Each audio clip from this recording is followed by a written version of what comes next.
Say hello to a new friend on an old road.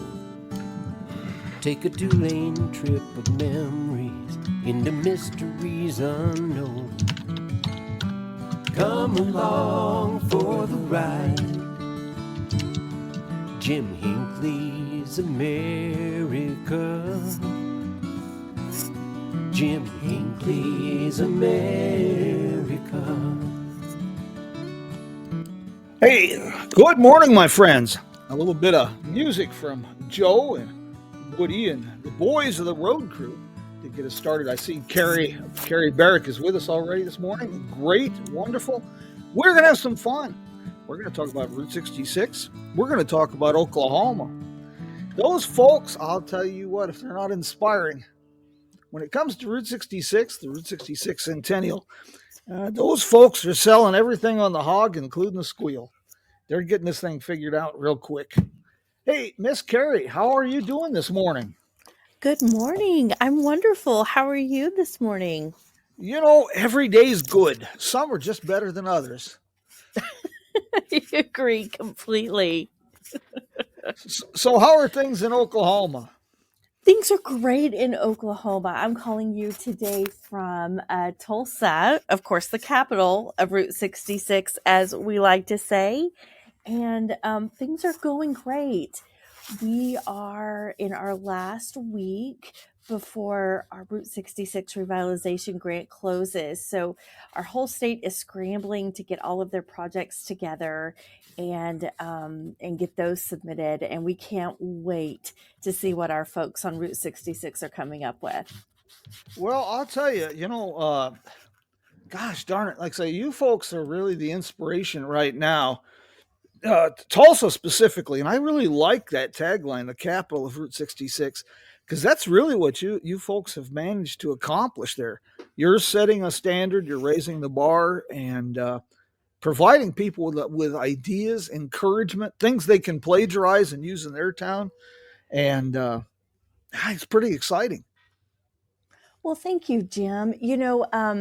Our Lieutenant Governor Matt Pinnell had this vision about 5 years ago, and he called everybody together and said, guys, this is coming. This is a once in a lifetime opportunity for our state and for the route in its entirety. And so let's come together, let's dream big, and let's enhance what we have, preserve what we have, and maybe add a little something cool on top of it. So that's what we're doing.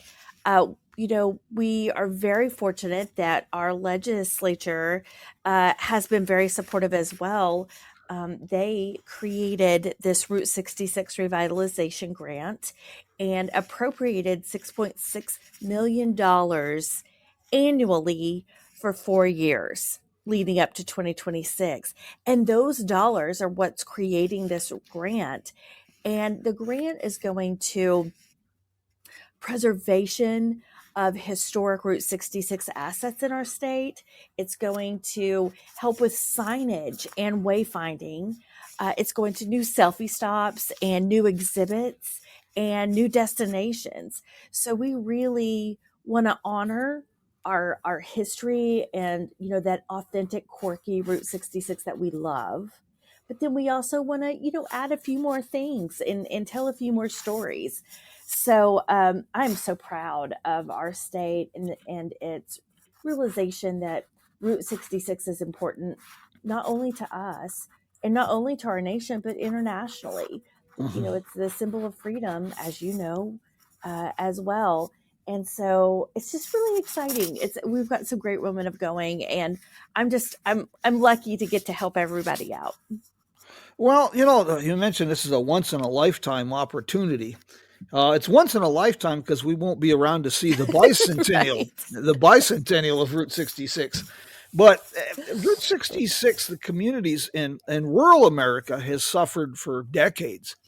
And this is a unique opportunity for communities along the highway corridor to breathe new life to their communities, economic development, showcase what makes these communities unique, and perhaps give them a little spark towards a renaissance.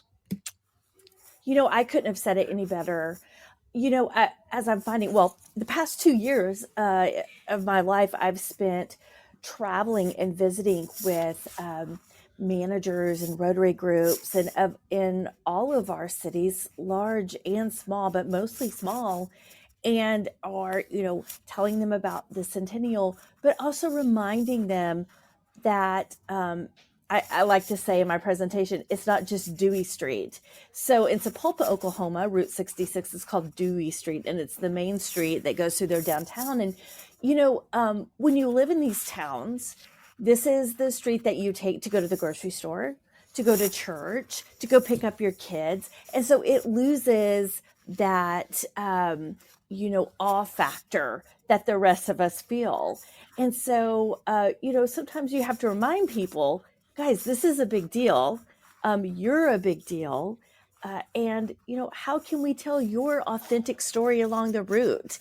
And you're exactly right when you said the spark that we're seeing in these small towns is so exciting. It gives them a little push to rediscover their towns and their histories and come together for a new reason. And it's a pleasure to watch. Well, the key to all of this is building a sense of community and community purpose. That's the key to all of this. Yes. And the other part of this is getting an understanding and an awakening that no matter how small a town is, tourism is important. And tourism, I had a fellow tell me once that not all economic development is tourism, but all tourism is economic development. Yes. And if we make our community a place people want to visit, we also make it a place they want to live, retire, open businesses, and raise their family. You're exactly right. In Oklahoma, we just released some new tourism numbers, and it's the third largest industry in our state, with $11.8 billion in 2022. And so, when you start to say these numbers, when you're in a really small town on Route 66, they're saying, oh, that's all Tulsa and that's all Oklahoma City. But what they don't understand is that about 2/3 of those dollars are being spent on Route 66. And so I think those numbers help to spur our rural communities into thinking, hey, we want a piece of that pie, right? A lot of times in our small communities and in our small destinations, they don't have the luxury of dreaming big. They have to worry about the water main break, or, just making sure that the trash gets picked up for their city. And so they don't have that luxury. And what's really great about the grant that we are doing in our state is that it's giving them some funds to help them dream big, to maybe do something that they've been talking about for years, they've always wanted to do. And that's really where the excitement starts to build. Mhm. Well, Tulsa and to a lesser degree Oklahoma City are kind of unique when it comes to Route 66 because the big cities along Route 66, a lot of the travelers bypass those places. If for whatever reason, we've created this persona that Route 66 is small town America and they overlook the cities. Tulsa is unique because of what you've done there, what you're accomplishing with your team that you're building, the leadership. And so, since people do overlook the big cities, the rural communities are in a unique position uh, to capitalize on this. You're exactly right. I think when you think of Route 66, you do think of a smaller, rural, more authentic experience. But what I think people sometimes forget is that, especially in Tulsa and Oklahoma City, is that we do have these smaller districts along Route 66 that, were born on because of Route 66, and they're like little mini main streets throughout our town, and each one is very unique and different. For instance, in Tulsa, we have the Kendall Whittier district, which has a predominantly Hispanic and Latinx community to it. And so you get a little texture there, a really cool experience there. And of course, the Meadowbrook district in Tulsa with Buck Adams and the Mother Road Market are fantastic. But then, when you get into Oklahoma City, there are the smaller districts, like, for instance, the Uptown District with the Tower Theater. And then, of course, 39th Street District in Oklahoma City is one of the only LGBTQ plus neighborhoods that are on the route. So, I think sometimes in a really strange way, our big towns kind of get overlooked for that small town experience because you can find that in those unique districts. Well, exactly. I have trouble in any town with more than 3 stoplights. I get crowded, and I can get over. Scott Piotrowski's, taking me to some places in the Los Angeles area, and it's surprising. It's small town America surrounded by skyscrapers. Yes. It's a lot of fun. I'll tell you, Oklahoma is really, in my opinion, Illinois is doing a very good job. Missouri is doing well, I think. But you folks in Oklahoma are the ones that are really raising the bar, if you will, and showing how this can be done and done successfully to build that sense of community. You folks are doing a tremendous job in Oklahoma. And the Centennial, well, like I said, you guys have had your eye on that for quite some time.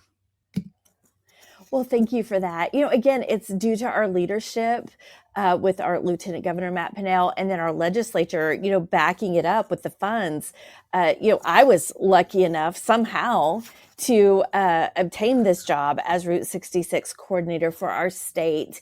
And man, Jim, I have the best job in the world. I get to travel the Mother Road every day and visit with folks and dream big and try to help connect them with resources that are actually available to help them with their dreams. And, it's just such a pleasure and an honor to get to work with all these amazing Oklahomans who just want to do great things and share their community with the world. Yeah, when you do something, like I say, I'm very fortunate to do what I do. I've made some great friends, associations. I get to, I get paid for beating my gums, telling people where to go, and sharing America's story.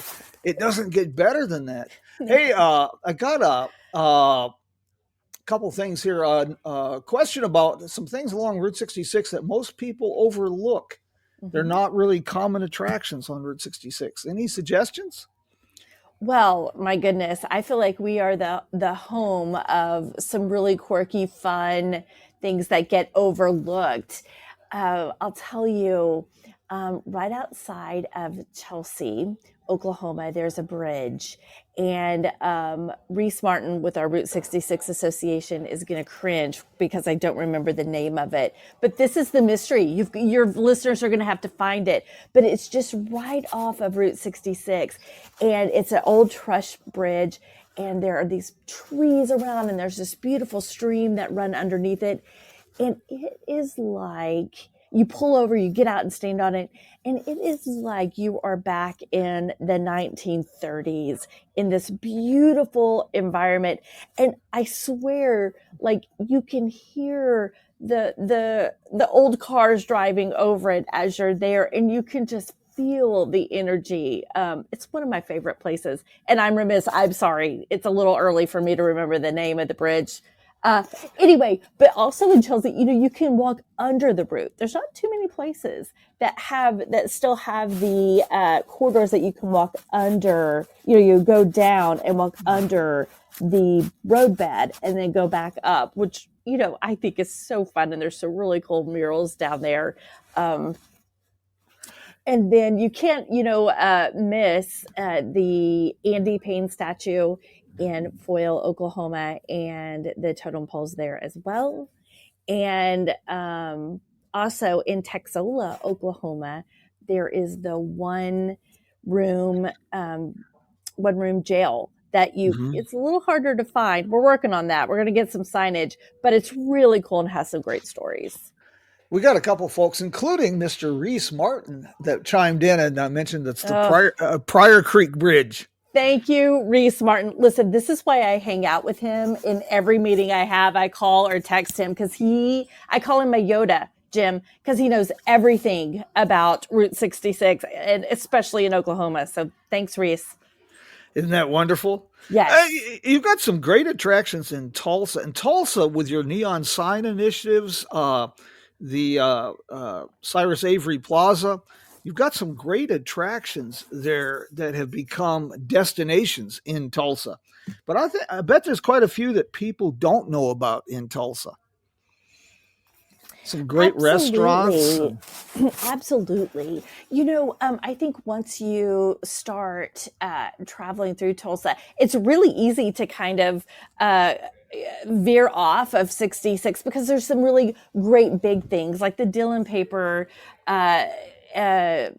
attraction and OK Pop Museum and those things. But if you'll stay on the route and really follow it, you'll run across, for instance, Tallies. Jim, have you ever eaten there? Oh, yes, Tallies. You bet. I love. Listen, those cinnamon rolls that are the size of a plate with the sauce, the like vanilla kind of sauce stuff they put on it. Oh my God. In fact, you know where I'm going after this, Jim? We're going to Tallies. That's where I'm taking my family. Well, keep the coffee warm. It's going to take me a while. But, okay. Hey, next time you're in town, we'll meet at Tallies. Also, there's another place, and it's right across from Buck Adams, right there in the Meadowbrook district, and it's called the Decapolis. And I love Mary Beth Babcock at Buck Adams, and if you haven't been, you got to go there. They have the Buck Adams Muffler Man. Is an amazing place to get a souvenir, lots of local art, and she's working on a second muffler woman named Stella. So really, really forward facing. They get a lot of great attention. It's well warranted. But if you look across the street in this kind of, it's not quite as flashy. There's this store called Decapolis, and William Franklin owns it. And he is unbelievable. I can't even imagine what the inside of his mind looks like. But you walk in, and it's like you're walking into an amusement park store. Like there, you can mine for rocks. There's dinosaurs. There's the whole plate. You just walk in, and you're transformed into all these different worlds, and you can buy candy, you can buy a beautiful tiara, you can buy a piece of art. It's unbelievable, and definitely worth a stop. Speaking of food, Reese gave me a new one here on Peoria Avenue, just off Route 66. He said Weber's Hamburgers. With homemade root beer. I got to tell you, homemade root beer. I know of 3 places now on Route 66 that do that. And there's one here in Kingman that has taken a century-plus old recipe. They're making non-alcoholic ginger ale. It's a microbrewery downtown. Wow. So cinnamon rolls. The thing is, if you know me, you don't get in this kind of shape and not drive around and eat cinnamon rolls and drink root beer. But, I love it. So next time you're in town, we're going to go for the cinnamon rolls, and then we'll drive over and have some root beer. How about that? I'll take you up on it. You got to be careful feeding stray dogs, though. I may never leave. Another project you guys have in Oklahoma that I picked up on was this young people, the Explorers Club, trying to get children involved. Absolutely. We have such a wonderful Oklahoma Route 66 Association led by our fearless leader, again, Reese Martin, the Yoda. And I think they address something that I think we're all trying to figure out across the route, which is how do we engage our younger folks? How do we engage the millennials and really help them fall in love with Route 66? It's a whole new demographic that, listen, some of them get it, but a lot of them, they're just starting to learn about it. And so it's been a real challenge, especially for us at the state, of how we can incorporate them. And Sam Eggstance, which is part of the association, came up with this amazing program it's called the Route 66 Explorers Club, and it's for ages 8 to 18. And it's a membership. You pay $20, but my goodness, what you get out of it is unbelievable. So first of all, just for being in the club, you can get free perks across the state, like 2 free admissions to the Stafford Space Museum, which would automatically pay for your membership. You can get free ice cream at the Highway Cafe. And Jim, if you haven't eaten there, there's another place we're going to have to go. You're just going to have to come out for about a week, Jim. And then, so there's all these kinds of perks that you can get with your Explorers membership. But then also on top of that, there are challenges and that you can work on even at home. And then once you complete those, you send in pictures and we send you a certificate of completion along with a pin, like a lapel pin that works as your badge.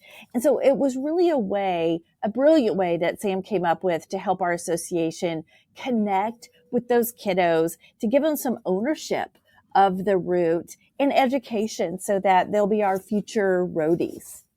See, 2 things there. First of all, Sam, I'm glad you mentioned that because I was gonna bring up Sam. She is such a treasure, and Oh my goodness.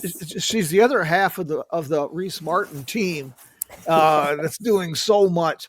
But this is the kind this Explorers Club. This is the kind of project that could easily be plagiarized and adopted for other states. And can you imagine an Explorers Club for the entire route? Getting a family out on the road so they visit Buck Adams and Merrimack Caverns and Grand Canyon Caverns, the Dinosaur Museum in Tucumcari. Boy, I can just picture this. This would be just wonderful. Amazing.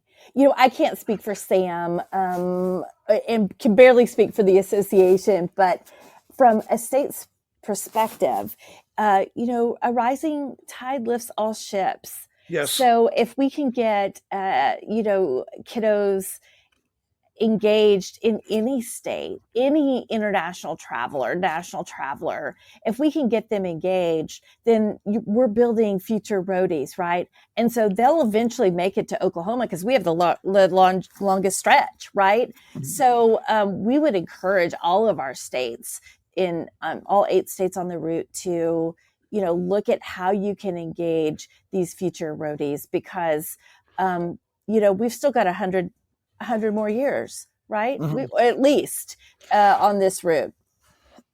Well, I don't know if I'll make that. I'm planning on at least another 20, maybe 30. I can stretch it. You know what we need to do, and now we could be a good time to talk about this or start thinking about this.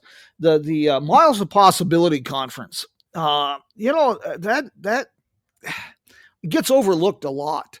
And that event is very close to what the old U.S. Highway 66 Association was doing with their annual conventions, like the big one out in Elk City, Oklahoma back in 32. Mm-hmm. And it'd be great to bring like this Explorers Club and network and start building that community of partnerships. Because like Casey Claypool's with us this morning with Illinois Scenic Byways. Hey, Casey. And she mentioned that she'd like to talk to you about that Explorers Club. And there we go. I love it.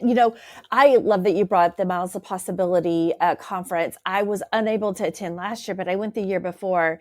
And just being surrounded by people who are like-minded and who enjoy the route. And the speakers, Stephanie Stuckey spoke from Stuckey's when I was there. And I just got so jazzed and so pumped up about the route and made some really great friends. And that was one of the best conferences I've ever been to. And I think people need to know it's not just for people who work on the road, right? It's for anybody who has an interest in Route 66. I love that. I love that conference. Yeah, this year it should be interesting. They did this a few years back. They had it on Halloween. This year it'll be October 31st in Edwardsville, Illinois. A couple of years back when they did this around Halloween, they had a Halloween party. And boy, did that that got strange. But that was enjoyable. We had people. Toshi Goto was there, the Japanese Route 66 Association, and others. You're working with Marian Pavel, Route 66 Navigation, on some projects as well. Is that correct? I think our state is working with him, and the association is working with him on a few projects. We hope to work with him in the future, especially leading up to 2026, on the navigation app, just to help our travelers get through our larger communities like Tulsa in Oklahoma City. But man, that passport that he does, I just love it. I love that it spans all of the states. We're just really lucky to have him and his investment in Route 66 and what he's doing abroad. Yeah, I've been really privileged. The passport, he's working on a centennial edition. I had a meeting with him and Joyce Cole this past fall. And this is something for anybody listening out there, event organizers. If you'll keep me posted with events, I've been tasked with creating a events calendar for the Route 66 navigation app. Wow. And I was working on that this weekend. I think there's like 40, 50 events for the year already listed. But gosh, the more events, the better. And if we can get events for the centennial, we'll put them out there because a lot of the internationals are already asking about centennial events. Absolutely. We'll be sending you lots of those from Very good. Oklahoma. Very good. I'll get them on the app. Generally within a week, I can get them up. Brady Wilson has a question about the AAA Route 66 Road Fest. Any input on that? I think Wade Bray is putting that together, correct? With AAA? I think there's several people who are contributing to that. The Road Fest is so much fun. I love how it's laid out. So when you go to the event, you can walk through these separate exhibits, and each one is dedicated to a different decade along the route. And there are actors there who are in the regalia from that decade, and will talk to you about experiences and things like that you would have found on Route 66. There's car shows. There's all kinds of shopping, local vendors, lots of Made in Oklahoma products, which I love. It's just really such a fun way to kind of immerse yourself in Route 66 in one place. Usually when you're driving, you get somewhere, you visit, and then you leave. But here, you can come and stay for most of the day and just be immersed in all of the Route 66 culture. It is just a blast. One of the things that I'm really impressed with the Oklahoma Route 66 Association and the state overall that you're doing in Oklahoma, you're helping organize events in such a manner that they support the people who've invested in the businesses. You're creating events that foster development of that sense of community and community purpose, and linking these communities for, creating a larger community along the Route 66 corridor. That too is pretty impressive. Well, thank you for that. I think in Oklahoma, we identify as like a small town state, even in Tulsa, in Oklahoma City, and our larger communities is, agriculture is important to us. Oil and gas is important to us. Our neighbors are important to us. In this state, when you drive down the road, we still wave at each other, especially if you're on a back road. We still wave, do the little hand flip on the steering wheel. If someone's broke down, 9 times out of 10, somebody's going to pull over and help you. We call that the Oklahoma spirit. And so in that spirit, we want our neighbors to thrive. We want our main streets to thrive because that helps our state, that helps our schools, that helps all of us. And so we really, I know a lot of things are lip service, and these kinds of talks are lip service, but I think you really will find in Oklahoma that we're just real friendly, and we're talkers. So be prepared. We'll tell you our whole life story when you stop in to ask directions, but that's what you get in Oklahoma. Yeah, yeah, I was just in California, and the people there seem to wave a lot, but they seem to be missing seem to be missing fingers. You get a entire finger wave in Yes, Oklahoma, yes, unless you cut someone off, and then I can't make any promises. yeah. A lot of people were waving. They were so friendly in California. They waved at me, and I was sorry that they were missing fingers. But that's another story. Yeah, the Road Fest is a great event. Gosh, there's just so many things in Oklahoma that you're doing. One of the big exciting projects there, of course, is the Pony Bridge out of the Canadian River. Boy, that is impressive. That is visionary from the state to save that bridge. You are right, and we are very fortunate to have Secretary Tim Gatz of ODOT. He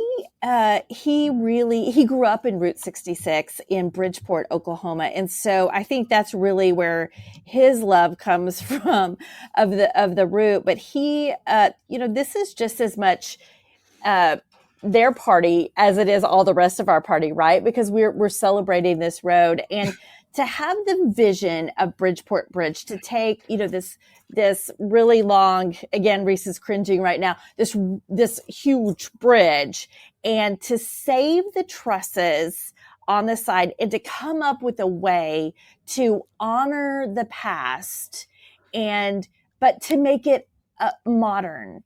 So let me tell you about this bridge. It's unbelievable. And so what they did was they used this first technique we've ever done in Oklahoma, and it's one of the first in the world, is they've taken these pre-made concrete panels, and there's 1,638 of these concrete panels, and they laid them down with about 18 inches in between. And then they came through with ultra high performance concrete, which has these steel fibers in it, and essentially grouted these huge panels together. Now, traditionally, if they didn't use this UHPC, the gutters would have been like 24 or to 36 inches. And so it adds a lot more weight, right? And so because they're using this high performance concrete, they were able to make it lighter, and it shaved 6 months off of their project. It's unbelievable. And so people from around the world are coming to look at this bridge and see how they can use it. But the great thing is, and I can tell you this past week and going forward, they've taken the trusses, they have painted them, showed them some TLC, and now they're putting them back on. So, I think it is such a good example of kind of what we're trying to do in this state, is that we want to honor that history. We want to share preservation tactics. We want to tell you why Route 66 is important. But we're also doing it in a modern way, in an intentional way. And so just super proud of our Department of Transportation and that bridge. Well, a 6 month saving, that's a huge financial saving. Yes. When you cut that amount of time off. Yes. And the bridges on Route 66 years ago when I met with the World Monuments Fund, the bridges, almost all of them on Route 66 are scheduled for replacement or overdue. But if we lose those bridges, that bridge, the Gasconade Bridge, the one by Victorville on the Mojave River, we lose something very important, because modern bridges are so generic. They're so sterile. And so if we can bridge the gap, blur the line between past, the present, the future, we save the idiosyncratic nature of traveling on Route 66. Really important. And there again, you folks are taking a leadership position. Well, thank you for that. Well, Jim, in late April, we will be opening the bridge, and we would love to have you come out. We are going to have a big party. We're talking classic cars, sock hops, all kinds of fun things. So we'll get that on your calendar. Maybe you can make it out. I'll add it to the calendar. See what stranger things have happened in my world. It'd be really great to see that, because that drive from over the bridge and then down along the original pavement into Hydro, past Lucille's, and towards Weatherford. That's a unique opportunity for a bit of time travel. I envision I gotta have one of these days. I'm gonna have to get a Model A Ford and drive Route 66. I can imagine driving that section in a 1930 Ford. That'd be a It would hoot. be pretty magical. I do love that stretch of Route 66 so much because it is more rural. And you can imagine what it was like when the route opened, like what it was like actually traveling down Route 66.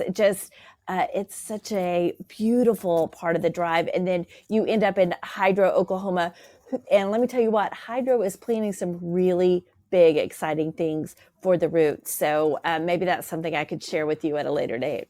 Sure. Join us anytime. Like say, Royal Oklahoma, you've got the leadership and passionate people with an infectious enthusiasm. Yourself, Reese Martin, Sam, your lieutenant governor. And you've been focused on Centennial for quite a few years now.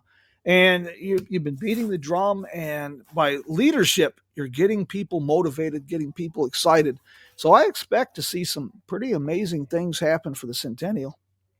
Well, I hope it comes to that. I can't imagine all this hard work by so many different people and us not be able to really create a magical experience. I would be remiss to say if we're hoping that you come to Oklahoma and you don't want to leave. Well, this is something else. Like we talked about, if you make a community a place people want to visit, you Mhm. make it a place they want to live. And now with modern technologies, remote work, things of that nature, it's easy for people to consider doing that to other areas. And as I recall, Tulsa had an innovative program where they were paying people to come and try to live there for a year.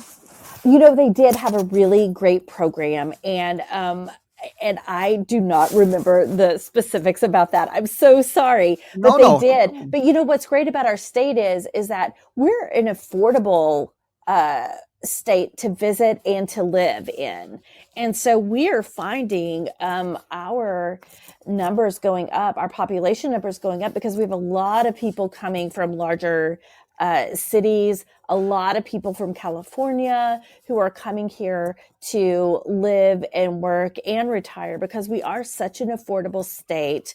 I would like to think and know that as from the Department of Commerce that our state is a great place to start a business. There's so many resources available. And so hopefully we've positioned ourselves well to become a place that everybody wants to stay, come and visit.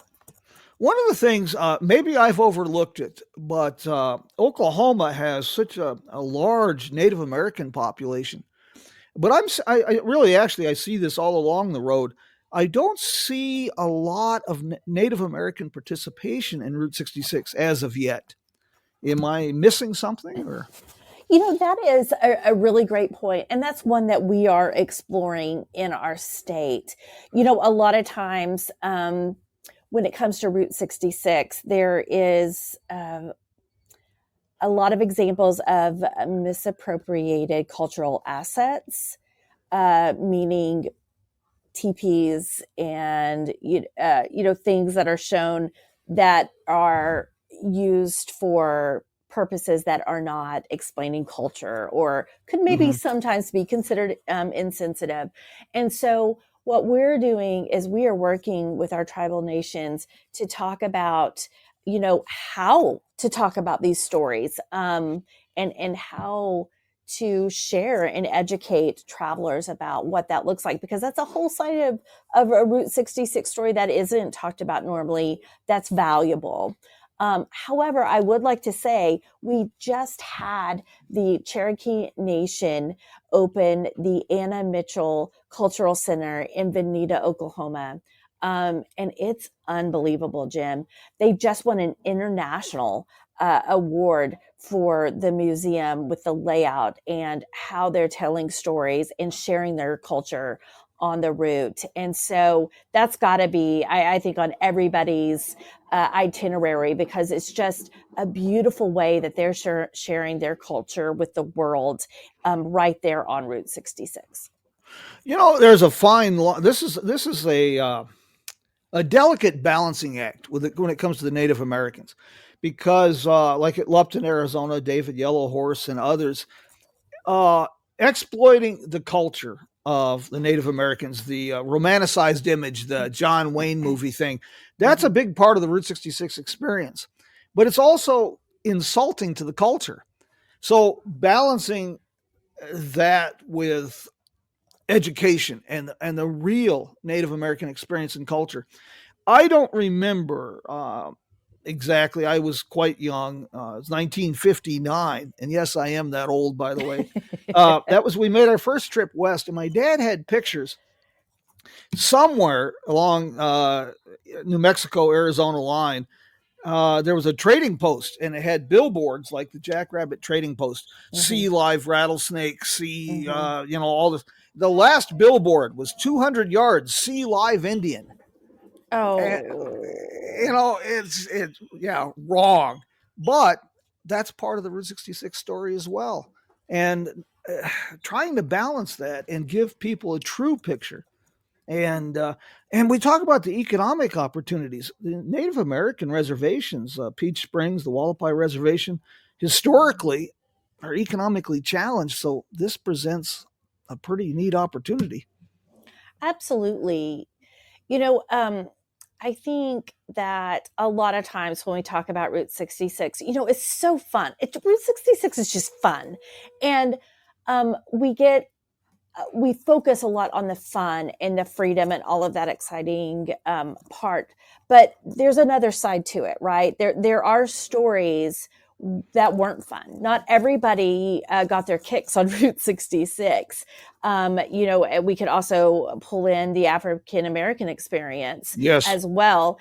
And, I think it is just as important, if not more important, Jim, to tell those stories. I agree. I think, they typically have not had a space to tell that story. And I can tell you in Oklahoma, we are making those spaces, not only for our Native American nations, but also for our African American experience. I don't know if you're familiar with the Threet Family Filling Station Yes, in Luther, yes. Oklahoma. Um, couldn't meet nicer people. It is still in the family. They were freed slaves from the Cherokee Nation, and they got this 160-acre plot of land. They were farmers. Route 66 came along. They were like, hey, let's open up a vegetable stand right here. And that morphed into a filling station and a restaurant and a safe haven, because, the next larger town down was a sundown town. Yeah. And so if you left Tulsa and you didn't make it in time, you pulled over behind the Threet filling station and you spent the night in your car because that was the safest place. So all of those stories are just as important to share. And we are dedicated in this state to tell those stories. Yeah, we have a tendency. Michael Wallace, another Oklahoma treasure, Yes. talked about Route 66 being a linear community, but it's also a living museum, Yes. and it's a challenge. When I have people talk to me about the glory days of Route 66, we forget that the 1950s were the glory days on Route 66, depending on what color you were. Yes, exactly. And so balancing this, you don't want to find out that there were axe murders at Disneyland. This is Exactly. This is a theme park, Exactly. but it's an educational opportunity. And like with the service station there in Luther, this gives us an opportunity to reach out to a new audience, heal old wounds, and come together again, building that sense of community through recognition and developing things. Your Greenwood district, what you've done there with that, perfect example. I think Greenwood is, you're right, the perfect example of how we can honor not honor. I don't know what the perfect word is, Jim, but recognize. There you go. Recognize the past and shine some light on it. Say, hey, this is what happened. This is reality. And so let's learn from it, and let's just be better. And I think, again, that adds texture to the Route 66 story, right? A lot of times I tell my communities, you can drive from Chicago to LA and you will see pink Cadillacs, you will see fuzzy dice, you'll see all those fun things. But in Oklahoma, we want each of our communities, including Greenwood, including the Threep Filling Station and the tribal nations, to tell their authentic story. Yes. We want you to share what the route really meant to you in your community. And I think by doing that, I think you build legitimacy to your story, and I think you become memorable for having the courage and to say, hey, listen, this is how it was, and this is how it's not going to be. Well, these things become milestones on how we've progressed as a people and how far we have to go. And Route 66, there's a certain responsibility because of what Route 66 has become. There's a certain responsibility to tell that story, to share America's story. Regardless of how uncomfortable it is, it gives us perspective on how things have changed. And with Route 66, we do have a tendency to focus or see it in the context of neon, tail fins, and I like Ike buttons. But it was much, much more. And you've got to be at least, I guess, my age, 65 plus, to really remember Route 66 when it was Route 66.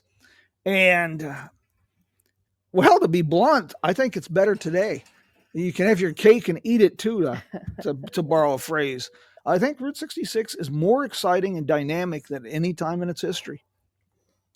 I would agree with you. And I can only imagine, I know what's going on in Oklahoma, but I don't necessarily know everything that's going across all 8 states leading up to 2026. And so, I'm excited to see what everyone is working on and the stories that they're exploring and will be telling. I think you're right. I think the opportunity that we have in the U.S.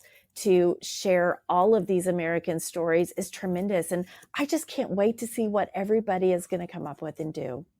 I'm really excited by this, and I get energized. I'm very fortunate because I get to see this. We have a tendency to, if we see this Arizona sunrise every day, we have a tendency to get jaded a little bit. Yes. So I get to see it through the eyes of visitors all the time. So it keeps my perspective fresh. And being involved with travelers, I'm very fortunate that way. And it's really exciting. I was just out in California. I had a meeting with Scott Piotrowski of the California Route 66 Association and Toshi Goto of the Japanese Route 66 Association. And they've got ideas, they got plans, but they have not found the spark yet, the to get people really excited. It's still missing. And that's why I'm hoping, like today's program, and I want to thank you very much for doing this, taking time from your schedule. People need to get some inspiration and ideas and excitement. And you have that infectious enthusiasm. So let's see if we can spread that a tad bit. Well, thank you. That's quite the compliment. Again, I think it all stems from what's going on in our state. And again, I have the best job in the world to get to hang out with these amazing Oklahomans and help them dream big. And so, thank you for your sweet compliment. It's really exciting. Well, you mentioned Veneta. Of course, they've got the big development going on there. But now I have a third reason to really stop in Veneta, the new Cherokee Museum. Previously, my primary reasons for stopping in Veneta was the cobbler at Clanton's Cafe, and yes. of course, Beth Hilburn's Highway Cafe. Has always been that's a neat new addition to the road. That's really impressive. She's killing it up there in Veneta. Let me tell you, she's just added a second muffler man. I saw that. Yeah, the chief. He's amazing. And I'll tell you, I was there just a couple of weeks ago and tried the pancakes, and they're ranked like the top 3 in the state, and they are not to be missed. So you'll have to stop at Beth's there at Highway Cafe, get the pancakes, and then go over to Cleopa's and have the cobbler. Listen, you're going to gain 40 pounds the next time you're in Oklahoma. Well, see to it. The only way I can see to do this is to walk Route 66 instead of drive, because otherwise we're going to have some serious issues. Oh, gosh, there's Beth. Pancakes for everyone. Oh, I love it. I love it. Hi, Beth. There's something we can do is organize a Route 66 cruise and stop at the Highway Cafe for a pancake get together. Listen, now that you've said that, Beth has already planned it. She's so amazing. In 30 seconds, she has planned the whole thing for us. Well, that's a thought. One of the things that's turned up a lot, people asking me, and I couldn't see any way to do it is a organized event, so to speak. But I'm getting a lot of inquiries about Route 66 cruise for the Centennial. And, if we could somehow coordinate a series of events 2 or 3 days apart from Chicago so people can join in. You can only spend 2 days, then that's fine. You're in Oklahoma. If you can drive the whole rate, great. But the Model A Ford Club has been interested. I've had people with the Studebaker Drivers Club that's showing an interest. There's a car club in Norway that wants to ship their cars over and do Route 66. Yeah, this is good stuff. Let's do it, Jim. Let's plan it. Well, gosh darn it. I've got this. I started working on this 51 Chevy panel truck as a rolling Route 66 information center. And I've come to the conclusion I'm not 20 anymore. So I may have to go a different route, but I'd like to do this with a Model A in the Centennial and make it a rolling promotional vehicle for the Route 66 community. My dearest friend, my wife of 40 years, she's up for sainthood this year. All the things that she's put up with. And I've gotten her into some adventures, but when I keep talking about this Model A, she said, that sounds exciting. I hope you can find someone to go with you. Yeah. Jim, my dad restored a 48 Pontiac, which is much later, but it was always broken. So just make sure that you plan extra time for the side of the road. Yeah, that's part of the adventure of the old cars, though. Kerry, I want to thank you so much for taking time from your Sunday to do this. I've enjoyed it immensely, and judging by the comments here, we got people from all over the country, and it seems like people are really excited. So, thank you so very much, not only for this morning, but for what you're doing in Oklahoma. Your dedication to this is greatly appreciated. Jim, thank you. And thank you for just giving me a chance to talk about my state and to talk about what we're doing. We're so excited here, and we just want to create an amazing experience for everyone. And so, listen, anytime you want to come to Oklahoma, you call me. So now we're eating across Route 66, and we're planning this big thing, some kind of cruise. So it sounds like you and I've got some work to do, friend. Oh, well, we'll start out at Maisels and Texola. Okay, yeah, absolutely. Apple pie and coffee. And that should tide us over until we get to, I don't think I can make it to Weatherford without stopping to eat again. So yeah, no, we can hook you up. I'll get it all planned out. That sounds good. The whole idea behind this program when I set this up was exactly this: to share America's story and to inspire road trips by telling people where to go and giving people a venue and a platform. And so I've been really grateful that you joined us on this. We're going to have some fun. I got some stuff coming up in the next couple of weeks. We're going to be talking next week to Angie Paterick of the Route 66 Information Station. And I got something really fun on the 11th of February. We're going to talk to Ned Luchner. He's the owner of Cool Springs. It's a roadside attraction here in Arizona that was originally opened in 1925. It burned to the ground in the 1960s, was rebuilt as a movie set and blown up for the movie Universal Soldier.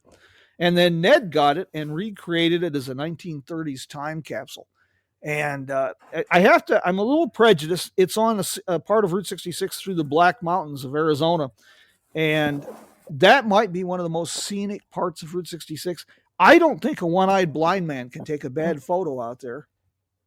And then on the 25th, we'll talk to Roy Pickerel, the owner of the White Elephant in Livingston, Illinois. So we're going to have some fun. And got to give a shout out to a couple great people here. Check out the Route 66 navigation app. I just added a bunch of new events to that.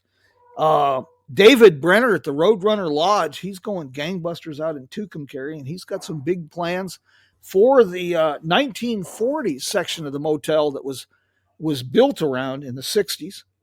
And I just got off the phone with Connie Eccles at the Wagon Wheel Motel. She's doing all kinds of work on the property there in Cuba, getting ready for a busy season and looking forward to the centennial.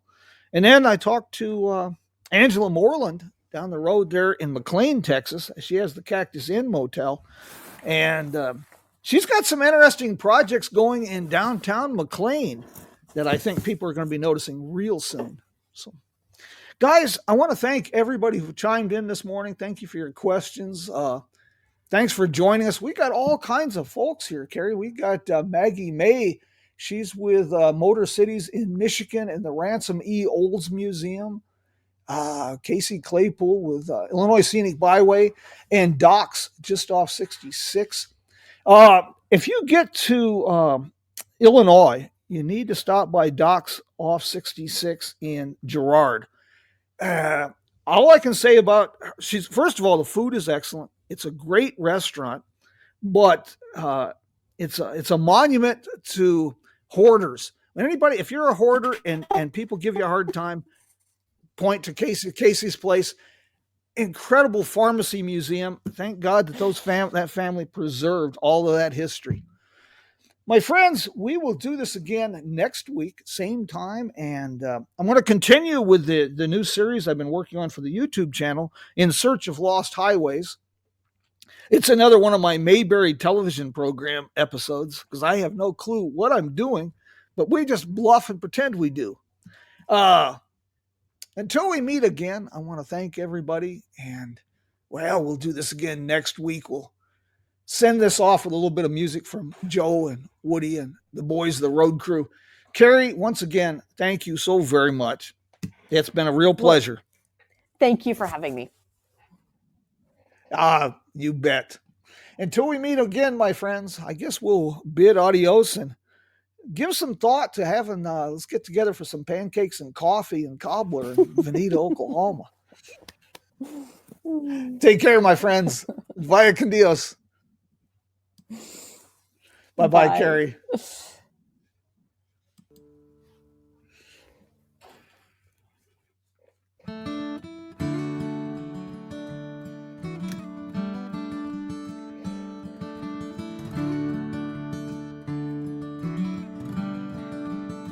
Say hello to a new friend on an old road. Take a 2-lane trip of memories into mysteries unknown. Come along for the ride. Jim Hinckley's America. Jim Hinckley's America.